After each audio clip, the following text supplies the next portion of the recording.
जय मसिह तथा नमस्ते आदरणीय दर्शक महानुभावहरू, तपाईहरुको बीचमा नेपालको क्रिस्चियन समुदाय सम्बन्धी एउटा धेरै महत्त्वपूर्ण आशिषपूर्ण लेख लेख्नु भएको छ हाम्रो पास्टर किरण कुमार दासजीले।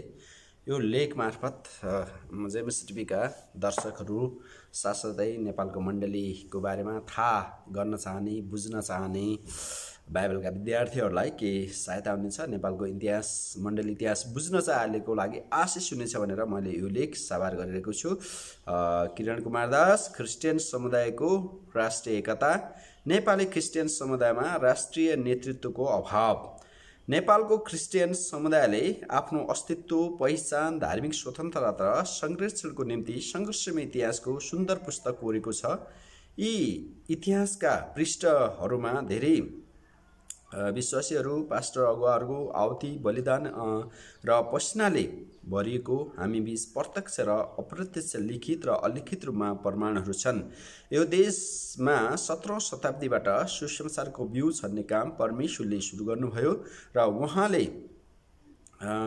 र उहाँको सिद्ध समयमा अलौकिक उपस्थितिद्वारा विभिन्न कालखण्डमा सतावट, विरोध, यातना, बलिदानहरूबाट अमूर्त यो देश, यो इतिहास आजको क्रिस्चियन पुस्तामा आइपुगेको छ। सधैँ दमन, सतावट, विरोध, यातनामा हुर्किँदै आएको यो नेपाली क्रिस्चियन समुदाय आजको राजनैतिक र सामाजिक परिवर्तनहरूले ल्याएको धर्मनिरपेक्ष गणतन्त्र राज्यमा पनि त्यही दमन, यातना, विरोध, सतावटको मनोवैज्ञानिक रोगबाट पीडित भइरहनु परेको छ। अबको नेपाली क्रिस्चियन समुदायको भविष्य कस्तो हुने हो? के नेपाली क्रिस्चियन समुदायका विभाजित नेतृत्व वर्गहरूले समुदायको अगुवाई आजकै ढाँचा र शैलीबाट लैजाने हो? नेपाली क्रिस्चियन समुदाय कहाँ पुग्ला र कस्तो इतिहास बन्ला? विगतको समस्या। नेपालमा सुसमाचार प्रचार र मण्डलीको सुरुवात भएको इतिहास 17औं शताब्दीदेखि पाइन्छ। पहिलो पटक 1769 फेब्रुअरी 4 को दिन नेपालमा भएका क्रिस्चियन मध्ये 60 जना नेपाली क्रिस्चियन दाजुभाइ तथा दिदीबहिनीहरूलाई राज्यले धार्मिक विभेद गरी देश निकाला गरेको थियो। त्यस पश्चात लगभग 171 वर्षसम्म राज्यले देशमा क्रिस्चियनमाथि को दमन र कायम राखिनै रह्यो। तर परमेश्वरको काम अघि बढ्नुपर्छ, बढिरहन्छ, फैलिनुपर्छ, फैलिरहन्छ। 171 वर्षसम्मको यो कालो युगमा पनि परमेश्वरले निरन्तर काम गरिरहनु भयो। मण्डली विस्तार भइरह्यो। सुसमाचारको काम सतावटहरूको माझबाट जन फैलिँदै गयो। परमेश्वरले आफ्नो समयमा आफ्नो काम गरिरहनु भयो, जसको प्रतिफल भूमिगत अवस्थामा नै सन् 1995 मा पहिलो प्रोटेस्टेन्ट मण्डली पोखरा रामगढबाट मण्डलीको स्थापना भयो। सन् 1958 मा नेपाली ख्रिस्टीय संगति NCF को स्थापना भयो। सन् 1990 सम्मको पञ्चायती जाने शाही शासनकाल नेपाली मण्डलीहरूको लागि दुःखद समय मात्र होइन, मृत्युजन्य कष्ट भोग्न पर्ने अवस्था थियो। नेपाल सरकारको जनगणना तथ्याङ्क अनुसार 2048 सालमा 31,280 जना, 2058 सालमा 1,01,976 जना र 2068 मा 3,75,679 जना क्रिस्चियन जनसङ्ख्या रहेको पाइन्छ। यद्यपि आज केही क्रिस्चियन व्यक्ति र संस्थाहरू लगभग 25 लाख क्रिस्चियनहरू नेपालमा भएको दाबी गर्छन्, तर यसको आधिकारिक पुष्टि हुन सकेको भने छैन। क्रिस्चियन संस्था र मण्डलीहरू नै एकजुट भएर नेपाली मण्डली विश्वासीहरूको तथ्याङ्क सत्य रूपमा अध्ययन गरी आधिकारिक रूपमा प्रकाशन गर्न नसकेको अवस्था छ। हाल कोभिडको महामारीले थिचिरहेको नेपाली समाजमा मण्डली सर्वेक्षण कतिसम्म सम्भव होला? तर यही विषयलाई लिएर नेपाली क्रिस्चियन समुदायबीच अस्वस्थ प्रतिस्पर्धा भइरहेको अवस्था छ। वर्तमान क्रिस्चियन नेतृत्वले मण्डलीलाई कहाँ पुर्याउने हो? गन्तव्य भूमिपूर्ण छ। त्यसैले राष्ट्रिय नेतृत्वको प्रश्न उठेको छ। वर्तमान समस्या। क्रिस्चियन समुदायमाथि भइरहेको आक्रमण। क्रिस्चियन समुदायमाथि विभिन्न कालखण्डहरूमा विभिन्न स्रोतहरूबाट प्रत्यक्ष अप्रत्यक्ष आक्रमण भइरहेको छ। यो आक्रमण र सतावटहरू निश्चय नै प्रभुको दोस्रो आगमन नभएसम्म रहिरहनेछ। 1. राजनैतिक आक्रमण। क्रिस्चियन आस्थाको सुरुवातदेखि नै निरन्तर सतावट र आक्रमणको सामना गर्दै मण्डली आजको अवस्थामा आइपुगेको छ। राजा पृथ्वीनारायण शाहले नेपाली मण्डलीमाथि आक्रमण गरेर क्रिस्चियनहरूलाई देश निकाला गरे। यद्यपि नेपाली मण्डली र नेपाली क्रिस्चियनहरू ब्रिटिस नागरिक भन्दा भिन्न कुरा थियो र पनि उनले क्रिस्चियनहरूलाई ब्रिटिसहरूसँगै जोडेर हेरे, जसको कारण उनको विचार र सोच आजको दिनसम्म पनि विद्यमान छ।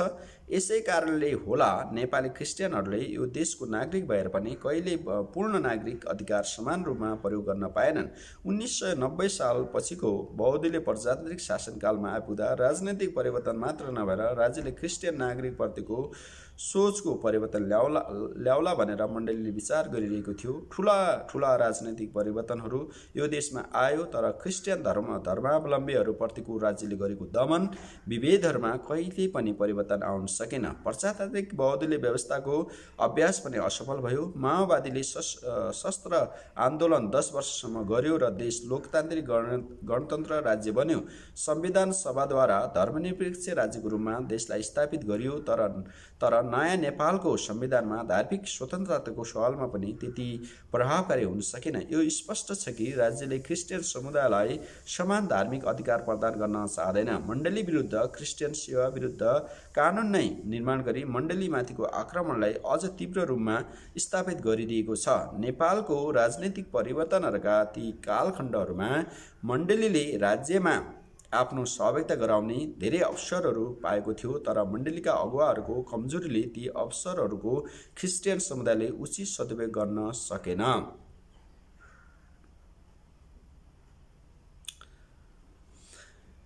दोस्रो, अतिवादी धार्मिक समूहको आक्रमण। नेपालमा मण्डलीको सुरुवातदेखि नै हिन्दू अतिवादीहरूले मण्डली विरुद्ध आक्रमण गर्दै आएको छ। किन हिन्दूवादीहरूले मण्डलीमाथि आक्रमण गरिरहेको छ? हामी मण्डलीले यो कुरालाई कहिले पनि अध्ययन गर्ने र त्यसप्रति प्रतिक्रिया गर्ने कोसिस गरेनौँ। हिन्दू धर्मको कमजोरीहरूलाई लुकाउनको लागि मण्डलीमाथि उनीहरूले सधैँ आक्रमण हुँदै आइरहेका छन्। उनीहरूमा शासन तथा शोषण गर्ने शिक्षा र परम्परा छ। जात र धर्मको नाममा उनीहरू शोषण र शासन गर्छन्, तर मण्डलीले त समान्त धार्मिक र प्रेम र कर्तव्यनिष्ठ हुने शिक्षामा प्रभावकारी हुँदै समाज र मानिस जातिको सेवा गर्दै परमेश्वरको सेवामा निरन्तर रहँदै आएको कारण पनि हिन्दूवादीहरू मण्डलीको विरुद्धमा सधैँ आक्रमण बनिरहेका छन्। 3. झुटो शिक्षाको आक्रमण। आफूलाई क्रिस्चियन भन्नेहरूले केही समूहहरू आज नेपालमा बिस्तारै वृद्धि भइरहेको छ। नेपालमा लामो समयदेखि काम गरिरहेका झुटा शिक्षा प्रदान गर्ने र आफूलाई क्रिस्चियन दाबी गर्ने जस्तै यहोवाका साक्षीहरू, सेभेन्थ डे एडभेन्टिस्टहरू, मर्मोनिजमहरू, मुन्निज आदिहरू सक्रिय रूपमा काम गरिरहेका छन् र उनीहरूको काम चाहिँ ख्रिस्ट विरोधी छ। यी सङ्गठनहरूले क्रिस्चियन विश्वास र अभ्यासको सम्बन्धमा नेपाली समुदायमा भ्रम सिर्जना गरिरहेका छन्, जसले गर्दा नेपाली मण्डलीहरूलाई ठुलो बाधा आइरहेको छ। क्रिस्चियन समुदायभित्रको अनेकता। क्रिस्चियन एकताको कुरा गर्दा एक ठाउँमा बसेर सङ्गति गर्नु मात्र एकता होइन। कुनै मण्डली समूह, सम्प्रदाय वा चर्च छाता सङ्गठनद्वारा आयोजित कार्यक्रममा सहभागी हुनु मात्र पनि एकता होइन। क्रिस्चियन एकताको आवश्यकता पूरा गर्न 60 वर्ष अघि एनसिएफ नेपालको स्थापना भएको थियो। समय बित्दै जाँदा एकताको आवश्यकता पूर्ति नभएको प्रकाश हाम्रै आत्मिक अगुवाहरूले पाएर नै लगभग 24 वर्ष अघि एनसिएस जन्मायो, तर पनि क्रिस्चियन एकताको आवश्यकता पूरा हुन सकेन। लगभग 13 वर्ष अघि नयाँ संविधानमा क्रिस्चियन सुझाव समिति हुँदै राष्ट्रिय क्रिस्चियन महासङ्घको जन्म पनि हामीले नै गर्यौँ, तर पनि हामी क्रिस्चियन एकताको विषयमा आज पनि बहस गर्दछौँ। किन हामी यो समस्या र आवश्यकतालाई दिगो रूपमा समाधान गर्न सक्दैनौँ? 1. कमजोर क्रिस्चियन अगुवापन। समय परिवर्तन सँगसँगै चुनौती र अवसरहरूको पनि परिवर्तनहरू हुन्छन्। हिजोका आवश्यकताहरू आज नहुन सक्छन्, आजको जरुरत भोलि नरहन सक्छ। नेपाली मण्डलीहरूले तुलनात्मक रूपमा विगतभन्दा अति नै असल र योग्य नेतृत्व पाएकोमा हामी शङ्का गर्दैनौँ, तर यसो भन्दै गर्दा क्रिस्चियन समुदायमा आउने समयको लागि दर्शन देख्ने र भविष्यको निम्ति पाएको दर्शन अनुसार नेतृत्व गर्ने आत्मिकी अगुवाहरूको कमी भने हामीले महसुस गरेका छौँ। आफ्नै मण्डली आफ्नै परिवार, मण्डली, संस्था र सम्प्रदायभन्दा बाहिर निस्केर सम्पूर्ण ख्रिस्टियन समुदायको हितको लागि सेवा गर्ने साँचो नेतृत्वको कमी नेपाली मण्डली समुदायमा छ। कोही अगुवाहरू उक्त प्रकारको नेतृत्वको खाली ठाउँमा पनि परिपूर्ति गर्ने अभिलाषा लिएर नआएका पनि भने होइनन्, तर उनीहरू पनि आफ्नै निजी स्वार्थपूर्तिमा नै लिप्त भएर सङ्गठनलाई नै धराशयी बनाएको हाम्रा अघि धेरै नमुनाहरू छन्। नेपाली क्रिस्चियन नेतृत्ववर्ग ज्ञानमा, चरित्रमा, नैतिकतामा, धार्मिकतामा, विश्वसनीयतामा र अगुवापनको सीमा कमजोर रहेको देखिन्छ। 2. बाइबल अनुसारको शिक्षा र संस्कृतिको कमी। मण्डली परिपक्व र बलियो बन्न विश्वासीहरू परिपक्व हुनुपर्छ। विश्वासीहरू परिपक्व हुनु भनेको येशूको परिपक्व चेला बन्नु हो। यो कार्य त्यति बेला मात्र पुरा हुन्छ जब हामी सठिक बाइबली शिक्षा र संस्कृतिको विकास निरन्तर अभ्यास गर्दछौँ। जब हामी बाइबललाई हाम्रो जीवनको जिउने आधार बनाउँदछौँ। बाइबल अनुवाद भएर नेपाली भाषामा आयो, तर ईश्वर शास्त्र चाहिँ नेपाली जीवनमा अनुवाद हुन सकेन र बाइबलले संस्कृति नेपाली माटोमा अनुवाद हुन सकेन। एउटै येशूमा विश्वास गर्ने र हामी अनेक थरीका क्रिस्चियन भयौँ र एसियामा नै जन्मनु भएको येशूलाई युरोपियन र अमेरिकन बनायौँ। बाइबल अनुसारको शिक्षा र संस्कृति भन्दै पश्चिमी सभ्यता भित्र्यायौँ। विविधतामा एकता हुनुपर्ने हामीले नै समुदायलाई टुक्रा टुक्रा बनायौँ। कहाँ खोज्दछौँ हामी क्रिस्चियन एकता? 3. मण्डली र राजनीति। देशमा भएको राजनैतिक परिवर्तनहरूले मण्डलीमा निकै प्रभाव पारेको छ। मण्डली समाजमा स्थापित हुन्छ।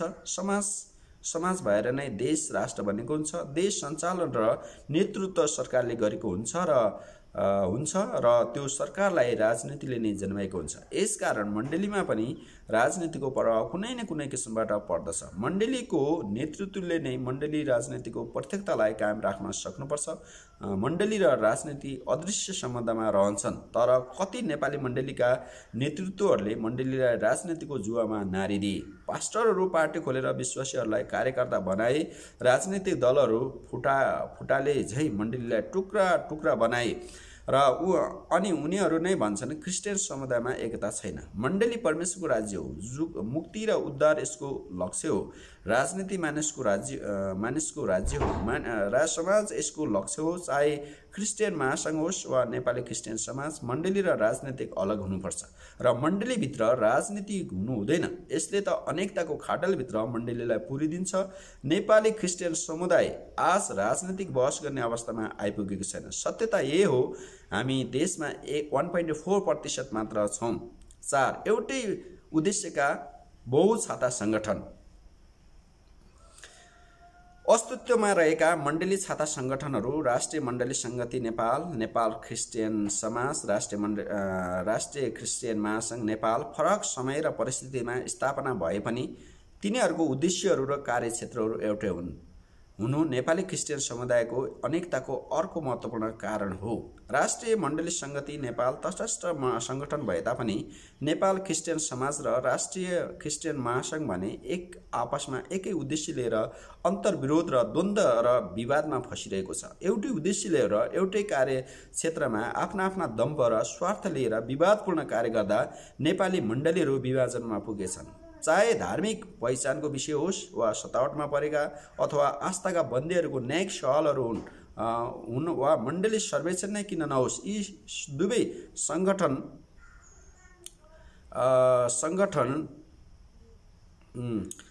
सङ्गठनहरू अन्तर्विरोधमा फँसेका छन्। अबको निकास कसले दिने, कसले गर्ने, एकताको खोजी र प्रयास। 5. मण्डलीको अन्योलता। नेपाली मण्डलीहरू स्वतन्त्र रूपमा नै स्थापना भएर विकास हुँदाहुँदै पनि यहाँ विभिन्न सम्प्रदायहरू पनि स्थापित भए। चाहे त्यो स्वतन्त्र मण्डली होस् वा सम्प्रदाय, छाता सङ्गठन भनिने सबैसँग उनीहरूको आबद्धता छ र ती मण्डलीहरू सदस्य मण्डलीको रूपमा सहभागी भइरहेका छन्। कुन मण्डली कुन छाता सङ्गठनको हो भनी चिन्न सकिँदैन। मण्डलीका पास्टर तथा अगुवाहरू नै आन्तरिक विवाद र द्वन्द्व सिर्जना गरिरहेका छन्। किनकि उनीहरू अन्योलमा छन्, अन्योलतामा छन्। कति क्रिस्चियन छाता सङ्गठनले मण्डली भ्रम सिर्जना गर्ने काम गरिरहेको छ। आफ्नो निजी स्वार्थपूर्तिको लागि मण्डलीको विरुद्धमा मण्डलीलाई उठाइरहेका छन्। मण्डलीहरूलाई टुक्रा टुक्रा फुटाइरहेका छन्। पास्टरको विरुद्धमा पास्टर खडा गरेका छन्। आज मण्डली अन्योलतामा छ, तर पनि मण्डलीहरूले राष्ट्रिय रूपमा एकता खोजिरहेका छन्। मण्डली र राज्यबीचको सम्बन्ध। मण्डली एक धार्मिक समुदाय हो। धेरै यस्ता समुदायहरू मिलेर एउटा राज्य बनेको हुन्छ। राज्यसँग नेपाली मण्डलीको सम्बन्ध इतिहासदेखि वर्तमानसम्म कहिले पनि सुमधुर रहेन। राज्य सधैँ क्रिस्चियन समुदायको विरुद्धमा उभिरह्यो। राज्यमा कानुन हुन्छ, कानुनद्वारा नै राज्य सञ्चालन गरिन्छ। नेपाली ख्रिस्टीय समुदायले आफ्नो धार्मिक पहिचान र अस्तित्व, स्वतन्त्रता र अधिकार कानुन सम्बद्ध अहिले पनि अभ्यास गर्न नपाएको अवस्था छ। देशको वर्तमान संविधान र ऐनले राष्ट्रलाई धर्मनिरपेक्ष राज्यको निश्चयता दिलायो, तर क्रिस्चियन समुदायले वर्तमान संविधान र कानुनले दिएको अधिकार अभ्यास गर्न सकेको छैन, किनकि मण्डलीले राज्यसँग जुन वैधानिक कानुनी सम्बन्ध कायम गर्नुपर्ने हो त्यो गर्न सकेको छैन। नेपाली क्रिस्चियन समुदायले विगतदेखि वर्तमानसम्म राजनीतिक पहुँचको खोजी गर्यो, तर कानुनी उपचार खोजी गरेन।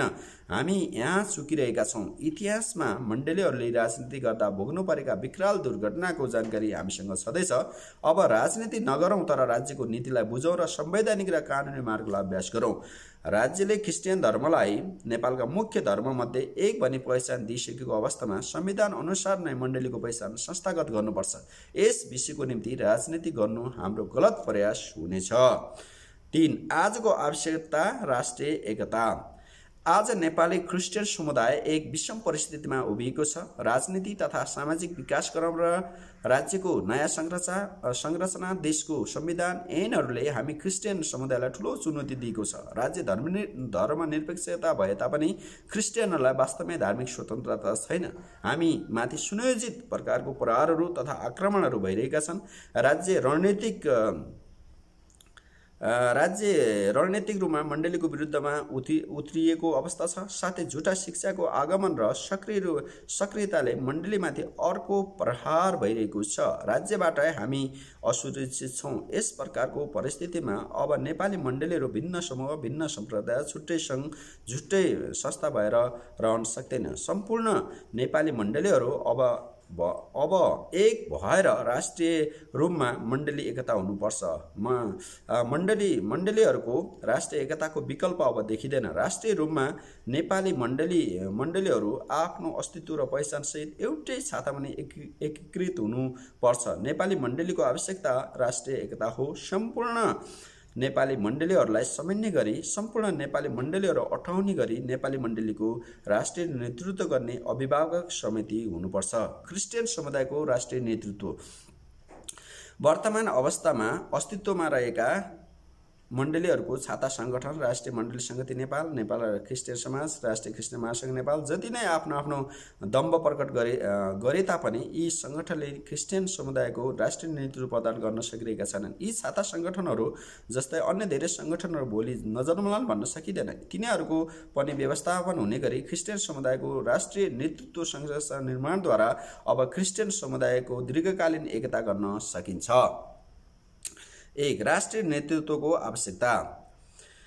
सुसमाचार प्रचार, चेलापन, सेवा, आत्मिक विकास, मण्डली निर्माण, अगुवा निर्माण इत्यादि सबै स्थानीय मण्डली तथा मण्डली समूह नै गर्ने कामहरू हुन्। भविष्यमा पनि यी कामहरू मण्डली तथा मण्डली समूहबाट नै भइरहेका छ। तर क्रिस्चियन समुदायको धार्मिक स्वतन्त्रताको हक अधिकार, धार्मिक संस्कृति संरक्षण, अभ्यास, मण्डलीको सम्पत्तिको सुरक्षाको संवैधानिक रूपमा सुनिश्चित गर्नु चाहिँ आजको क्रिस्चियन समुदायको राष्ट्रिय आवश्यकता हो। यस प्रकारको धार्मिक पहिचान, स्वतन्त्र र स्वाभिमान जोडिएको क्रिस्चियन समुदायको विषयको सम्बोधन राज्यसँग गर्न अहिले अस्तित्वमा रहेका कुनै पनि छाता सङ्गठन सक्षम छैनन्, आधिकारिक पनि छैनन्। हाल विद्यमान छाता सङ्गठनहरूले क्रिस्चियन समुदायको राष्ट्रिय प्रतिनिधित्व गर्न सक्दैनन्। यसकारण राष्ट्रिय नेतृत्वको आवश्यकता प्रष्ट भएको छ। राष्ट्रिय नेतृत्वको गठन। विद्यमान क्रियाशील मण्डली छाता सङ्गठनहरूको समूह र सङ्गठनहरू स्थानीय तहसम्म नै विस्तार भएकोले नै यी छाता सङ्गठनलाई आफ्नो अस्तित्वसहित एउटै नेतृत्वमा सङ्गठित गरेर नै राष्ट्रिय नेतृत्वको गठन गर्नुपर्छ। राष्ट्रिय नेतृत्व मूलतः राष्ट्रभरि रहेका सम्पूर्ण मण्डली क्रिस्चियन समुदायको प्रतिनिधित्व गर्ने राष्ट्रिय समिति हो। लामो समय मण्डलीमा पास्टर सेवा पाएको, आत्मिकी परिपक्व भएको, धेरै मण्डलीहरूलाई लामो समयसम्म आत्मिक नेतृत्व गरेको, सबै मण्डली तथा सम्प्रदायहरूले आफ्ना आत्मिक अगुवाको रूपमा पहिचान र स्वीकार गरेको, बाइबल धर्मशास्त्रको राम्रो ज्ञान भएको, सर्वपरिचित र राष्ट्रिय पहिचान भएका तीन छाता सङ्गठनमा हाल पदाधिकारी नभएका स्वतन्त्र अगुवाहरू मध्येबाट 8 जना र 3 छाता सङ्गठनबाट एनसिएफ, एनसिएस र एनसिएबाट अध्यक्षहरू पदेन सदस्य उक्त राष्ट्रिय समितिमा हुनेछन्। यस समितिले राष्ट्रिय रूपमा सबै मण्डली समूह छाता सङ्गठनहरूका लागि अभिभावकको भूमिका निर्वाह गर्नेछ। राष्ट्रिय नेतृत्वको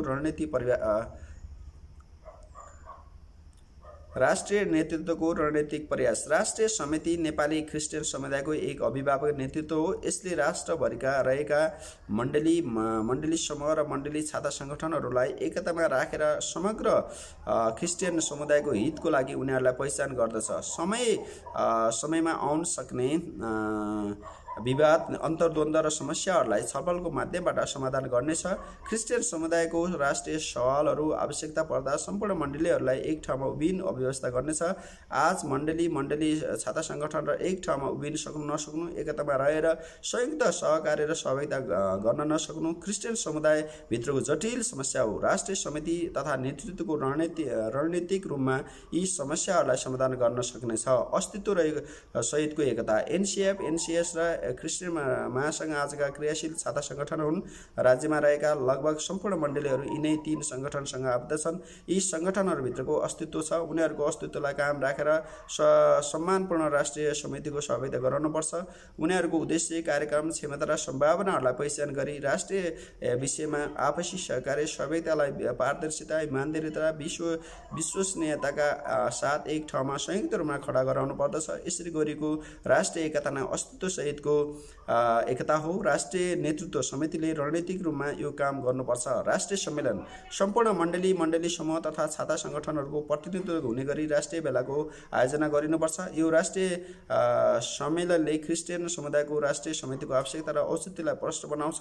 सम्पूर्ण मण्डली सम्प्रदाय र छाता सङ्गठनहरूबीच समझदारी गराउँछ। राष्ट्रिय एकता कायम गरी सम्पूर्ण क्रिस्चियन समुदायको अभिभावक नेतृत्व स्थापना गर्दछ। उक्त राष्ट्रिय एकताको समझदारी दस्तावेजमा समन्वित रहेर राज्य सङ्घको सरोकारको सबै विषयहरूमा संयुक्त प्रयास गर्न सकिनेछ। 3 राष्ट्रिय समितिको विस्तार। क्रिस्चियन समुदायको बीचको समस्या प्रदेश, जिल्ला, स्थानीय तहसम्म फैलिएको छ। किनकि जहाँसम्म यी 3 छाता सङ्गठनहरूको सङ्गठन विस्तार, त्यहाँ मेलमिलापको आवश्यकता पर्दछ। दीर्घकालीन रूपमा यी समस्याको समाधान गर्न जसरी राष्ट्रिय समिति नेतृत्वको गठन गरिएको छ, त्यसै गरी प्रदेश, जिल्ला तहसम्म समिति गठन गर्नुपर्छ। समितिको अध्यक्ष, सचिव स्वतन्त्र सदस्यबाट हुनुपर्छ। ती छाता र सङ्गठनहरूका प्रदेश प्रमुख, जिल्ला प्रमुख र प्रदेश जिल्ला समितिमा पदेन सदस्य रहनेछ, जसले गर्दा जिल्ला तहमा उठेका यी विषयहरू त्यही सम्बोधन र समाधान गर्न सकिन्छ। प्रदेश समितिले प्रदेश तहमा र जिल्ला समितिले जिल्ला तहमा कार्य गर्नेछ। यी समितिहरूलाई सानो र चुस्त बनाएमा प्रभावकारी कार्य गर्न सकिनेछ। समितिलाई आर्थिक भार पनि धेरै नै कम हुन्छ, किनकि यो समितिको केवल एउटा मात्र उद्देश्य भनेको मण्डली सम्प्रदाय र छाता सङ्गठन बीच एकता कायम राखी नेपाली क्रिस्चियन समुदायलाई राष्ट्रिय नेतृत्व गर्नु हो। एकता समितिहरू निम्न अनुसार गठन गर्न सकिन्छ। राष्ट्रिय समिति 11 सदस्यीय राष्ट्रिय स्तरका आत्मिक अगुवा, 8 जना एनसिएफ अध्यक्ष, एनसिएस अध्यक्ष, एफएनसिएन अध्यक्ष। राष्ट्रिय भेला 91 सदस्य। राष्ट्रिय समिति र प्रदेश समिति र राष्ट्रिय समितिबाट मनोनयन गरेका व्यक्तिहरू सम्मिलित राष्ट्रिय भेला हुनेछ। प्रदेश समिति 9 सदस्य र 6 जना स्वतन्त्र आत्मिक अगुवाहरू, एनसिएस र एनसिएसका प्रदेश अध्यक्षहरू 3 जना पदेन सदस्य हुनेछन्। प्रदेश भेला। प्रदेश समिति, जिल्ला समिति र प्रदेश समितिबाट मनोनित 15 जना।